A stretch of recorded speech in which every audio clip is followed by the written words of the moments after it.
భూ registration complete అయిందే. నా పేరు మీద ఏమన్నా రాపిత్తేంది? అన్ని నీ పేరు మీదనే రాపించుకుంటాన్నావు. నీ పేరు మీదేనా? నా పేరు మీదనే. ఈ తలకాయ ఇవ్వలదే. నాది. ఆ తలకాయలో పెట్టుకున్న పాపడ బిల్లు ఇవ్వలదే. నీది. ఈ చెవులు ఇవ్వలే. నాయి. చెవులకున్న కమ్మలు బుట్టాలు ఇవ్వలే. నువ్వు ఏంచినాయి? ఈ ముక్కు ఇవ్వలదే.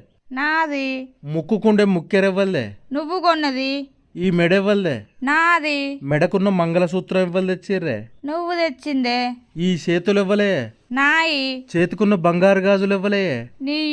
ఈ చేతికున్న ఏళ్ళు ఇవ్వలే. నాయే. నీ ఏళ్లకున్న బంగారు ఉంగురాలు ఇవ్వలే. నీయే. ఈ కాళ్ళు ఇవ్వలే. నాయే. నీ కాళ్ళకున్న పట్టీలు ఇవ్వలే. నువ్వు ఏంచినాయే? భాగ్య అనే పేరు ఇవ్వలే. నా పేరే. నీ పేరుకు ముందు ఇంటి పేరు ఇవ్వలది రాత్తవే. నీ ఇంటి పేరే. నా ఇంటి పేరుతో సహా మొత్తం నీకే రాసి ఇచ్చిన. ఇంకేం రాసి ఇవ్వాలి చెప్పు?